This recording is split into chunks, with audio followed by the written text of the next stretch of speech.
जय श्री गणेश। नमस्कार। मैं आचार्य संजय द्विवेदी। मेरे समस्त प्रबुद्ध दर्शकों का मेरे चैनल पर हार्दिक स्वागत है। प्रिय दर्शकों, आज मैं नवग्रहों में न्यायाधीश शनिदेव के राशि परिवर्तन प्रभाव को लेकर आपके सम्मुख उपस्थित हूं। शनिदेव 29 मार्च 2025 को अपनी राशि का परिवर्तन करेंगे तथा देवगुरु बृहस्पति की मीन राशि में प्रवेश करेंगे। अब मीन राशि गुरुदेव बृहस्पति की राशि है, जहां पर गुरु का और शनिदेव का आपसी संभाव है, जिसके कारण ये एक सकारात्मक परिवर्तन है। शनिदेव जब 29 मार्च को अपनी राशि का परिवर्तन करेंगे तो निश्चित रूप से समस्त राशि के जातकों पर इसका कुछ विशेष प्रभाव पड़ेगा। शनिदेव एकमात्र ऐसे ग्रह हैं जो सर्वाधिक राशियों पर प्रत्यक्ष प्रभाव डालते हैं तथा सर्वाधिक समय तक इनका गोचर काल होता है। किसी भी राशि में शनिदेव 2.5 वर्ष गोचर करते हैं। इसी प्रकार से 3 राशियों पर 7.5 का प्रभाव होता है, 2 राशियां ढैया के प्रभाव में होती हैं, अन्य पर इनकी दृष्टि का तथा गोचर का प्रभाव प्राप्त होता है। इस प्रकार से कर्म प्रधान देव शनिदेव जब मीन राशि में पहुंचने वाले हैं तो निश्चित रूप से कुछ बड़ा करने वाले हैं, कुछ विशेष करने वाले हैं, जो समस्त राशि के जातकों को प्रभावित भी करेगा। कुछ के लिए बड़े लाभ का योग बनाएंगे तथा यदि कहीं पर किसी का ढैया 7.5 का समय है तो वहां पर कुछ संघर्ष भी होगा, कुछ समस्याएं भी होंगी, कुछ अवरोध भी होंगे। आज मैं कन्या राशि के लिए शनिदेव के इस राशि परिवर्तन का किस प्रकार का प्रभाव प्राप्त होने वाला है, किन किन भावों में वृद्धि होगी, इस समय में आप कितना लाभ ले पाएंगे, अथवा कहीं पर कोई समस्या है, कोई अवरोध है तो उसका क्या निराकरण है, संपूर्ण विश्लेषण मैं पूर्ण तरीके के साथ करने जा रहा हूं। प्रिय दर्शकों, इस राशिफल को आपको अपने लग्न तथा राशि दोनों के अनुसार देखना चाहिए। अर्थात यदि आपकी कन्या लग्न है अथवा कन्या राशि तो ये राशिफल आपके लिए है। प्रिय दर्शकों, अभी ये हम सामान्य रूप से शनिदेव के इस राशि परिवर्तन का प्रभाव दे रहे हैं। इसके पश्चात हम शनिदेव के आर्थिक पक्ष को दर्शाते हुए आपका राशिफल देंगे, आर्थिक राशिफल आपके लिए प्रस्तुत करेंगे। उसके पश्चात अगले 2.5 वर्षों में जो शनिदेव का गोचर काल होने वाला है वो प्रत्येक राशि के लिए किस प्रकार का फल देने वाला है।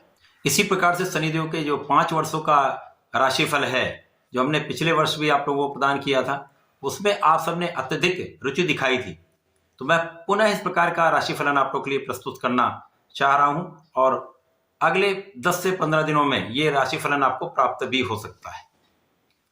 प्रिय दर्शकों, कन्या राशि के लिए शनिदेव अतिमित्र के भाव में होते हैं, क्योंकि कन्या बुध की उच्च राशि है और बुध और शनि का अतिमित्र का भाव है। वर्तमान समय में शनिदेव का गोचर जो आपके 6ष्ठम भाव में चल रहा है, यहां से ये राशि परिवर्तन करके आपके 7म भाव में पहुंचेंगे। अब शनिदेव जब केंद्र के भाव में पहुंचते हैं अथवा कोई भी ग्रह जब केंद्र के भाव में पहुंचता है तो उसका बल कई गुना बढ़ जाता है। शनिदेव जब 7म भाव में पहुंचेंगे, केंद्र के भाव में पहुंचकर इनका बल विशिष्ट होने वाला है, केंद्र का प्रभाव मिल जाएगा, जिससे इनकी सीधी दृष्टि का प्रभाव आपके लग्न पर होगा। तो इस वर्ष शनिदेव आपको बहुत दृढ़ संकल्पित बनाने वाले हैं, आपको बहुत फोकस्ड बनाने वाले हैं, आपको केंद्रित करने वाले हैं। आपका मन भटकने से बचेगा, क्योंकि राहु का प्रभाव जब तक शनि के साथ मई तक रहेगा तब तक कुछ समस्याएं हो सकती हैं। शनि और राहु का जो विशेष प्रभाव मिलेगा उसका भी फलन मैं दूंगा। अभी केवल शनिदेव पर हम लोग कंसंट्रेट करते हैं। तो शनिदेव का जब राहु के साथ संयोग बनेगा कुछ समस्याएं मई तक रह सकती हैं। उसके पश्चात शनिदेव का अकेले का प्रभाव आपके 7म भाव को विशिष्टता देने वाला होगा, क्योंकि शनिदेव जिस भाव में होते हैं उस भाव के प्रभाव को कई गुना बढ़ा देते हैं। तो 7म भाव आपका विस्तृत होगा, जहां पर जीवन साथी के साथ जो समस्याएं आ रही थी, जो क्लेश चल रहा था, जो तनाव चल रहा था, वो दूर होगा, आपसी प्रेम में वृद्धि होगी। इसी प्रकार से जो साझेदारी की समस्याएं यहां पर आप दूर कर पाएंगे। इस समय में शनिदेव आपको बहुत सामर्थ्यवान बनाने वाले, इस समय शनिदेव आपको बलवान बनाने वाले हैं, आपको मानसिक और शारीरिक रूप से बहुत सुदृढ़ बनाने वाले हैं। केवल इस समय में शनिदेव आपको योग्य ही नहीं बनाएंगे, आपको सब प्रकार से लाभान्वित भी करेंगे, परंतु आपको इस समय अपने काम में लापरवाही से बचना होगा। अपने काम को टालने की प्रवृत्ति से बचना होगा तथा आलस्य से बचना होगा। यदि इस समय आप प्रातःकाल जल्दी उठते हैं, अपने कार्यों को आज का काम आज संपूर्ण करते हैं, आज का काम कल पर, कल का परसों पर, उसका अगले दिन पर नहीं टालते हैं, तो आपके कामों में संपूर्ण सफलता भी आपको प्राप्त होती है। शनिदेव यही कराते हैं। यदि आप अपने काम को व्यवस्थित रखते हैं तो शनिदेव उस विधि को आगे बढ़ाते हैं। यदि आप अपने काम को अव्यवस्थित रखते हैं, शनिदेव उसको आगे बढ़ाते हैं, जिससे काम उलझने लगते हैं। जब अव्यवस्थित चीजें होती हैं, आप उसको अरेंज नहीं कर पाते, धीमे धीमे वो एक जाल बन जाता है जो कहीं ना कहीं कष्ट का कारण, समस्याओं का कारण बन जाता है। आप सुलझा नहीं पाते। शनिदेव यही प्रायोगिक रूप से आपको समझाते हैं, सिखाते हैं। जीवन का सर्वाधिक जो एक्सपीरियंस मिलता है वो शनिदेव से प्राप्त होता है। शनिदेव प्रत्येक अच्छे और बुरे से आपको सिखाने का प्रयत्न करते हैं। सीखना आपको है, समझना आपको। यदि आप इस चीज को समझ गए तो जीवन को आप सफल कर लेंगे। यदि कहीं पर समस्या है तो समस्या तो निश्चित रूप से आनी है। अब शनिदेव यहां पर आपकी लग्न को प्रबल कर रहे हैं, सप्तम को प्रबल कर रहे हैं। यहां पर नए कार्य क्षेत्र में आप जा सकते हैं। आपको इतना योग्य बना देंगे कि आपके लिए अवसरों की वृद्धि हो जाएगी। जादू कहीं पर नहीं होता, लेकिन शनिदेव आपको इतना फोकस बना देंगे, केंद्रित बना देंगे, योग्य बना देंगे, तो आपको अवसर तो प्राप्त होने ही होने। नई नौकरी का योग बन जाएगा, व्यापार में वृद्धि हो जाएगी, व्यापार का विस्तार कर पाएंगे, कुछ नया सोच पाएंगे, कुछ नया कर पाएंगे। प्रोफेशन में नए नए अवसर आपको प्राप्त हो जाएंगे, नए कॉन्ट्रैक्ट्स मिल सकते हैं। इस वर्ष में निश्चित रूप से उन्नति का समय, भाग्य का साथ मिलेगा। इसी प्रकार से धर्माचरण यदि आप करते रहते हैं, न्यायोचित रहते हैं, न्याय के मार्ग पर रहते हैं, तो समस्या कम से कम होगी। इस समय में शनिदेव आपको कार्यक्षेत्र सफल बनाने वाले हैं।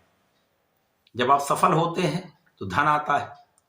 धन का जब लाभ मिलता है तो आप अपने सुखों को बढ़ाते हैं, सुविधाओं को बढ़ाते हैं। इस वर्ष में निश्चित रूप से आपके लिए भूमि भवन वाहन का योग बन रहा है, प्रबल हो रहा है, जिसका लाभ आपको निश्चित रूप से मिलेगा। माता पिता के सुखों में वृद्धि होगी तथा आपके सुखों में तो वृद्धि निश्चित रूप से हो ही रही। इस समय जो व्यापारी गण है उनके व्यापार में वृद्धि होगी, व्यापार में विस्तार होगा। व्यापारियों का आपसी समन्वय बहुत अच्छा रहने वाला है। लोगों के साथ जिनके साथ ये कार्य करते हैं, अभी तक जहां पर मतभेद चल रहे थे, क्लेश चल रहा था अथवा भ्रम की स्थिति जो चल रही थी, वो दूर हो जाए। कार्य सुचारू रूप से चलने लगेगा, व्यवस्थित हो जाएगा, तो यहां पर लाभ भी कई गुना बढ़ जाएगा। ये समय आपका है, ये वर्ष आपका है, सुधारना आपके हाथ में है। कुछ चीजों पर ध्यान देंगे तो समस्याएं नहीं होंगी। यहां पर किसी भी बात को लेकर जीवन साथी के साथ तर्क वितर्क करने से बचें, बिना कारण क्लेश से बचें। इससे शनि आपका प्रभावित होते हैं। जब शनि प्रभावित हो तो जो नेगेटिविटी वो बढ़ती है, अथवा जब आप अच्छा काम करते हैं तो पॉजिटिविटी होती है, तो वो कई गुना बढ़ जाती है। अब ये आपके हाथ में है क्या बढ़ाना है। तो शनिदेव का प्रभाव आपको बलवान बनाने वाला है, आपको योग्य बनाने वाला है, आपको सफल बनाने वाला है, आपको धनलाभ कराने वाला है, सुख देने वाला है। इस वर्ष में आपको प्रतिदिन भगवान गणपति की आराधना करनी चाहिए। ओम गंग गणपति नमः का जप करना चाहिए। संकटनाशन गणेश स्तोत्रम का पाठ अवश्य करें तथा प्रत्येक शनिवार को यदि ओम सम शनिश्चराय नमः का एक माला का भी जप कर लेंगे, केवल संध्या के समय, केवल शनिवार कर लें, अथवा शनि मंदिर में जाकर चौमुखी दीपक का प्रज्वलन कर लें, वहीं पर शनिदेव के नाम का स्मरण कर लें, तो कष्टों का समापन होगा, आपके बल में वृद्धि होगी, आपका कॉन्फिडेंस बहुत अच्छा होगा, आप अपने कार्यों को संपूर्ण रूप से सफल कर पाएंगे। तो ऐसा करके इस वर्ष का लाभ लें। धन्यवाद, नमस्कार।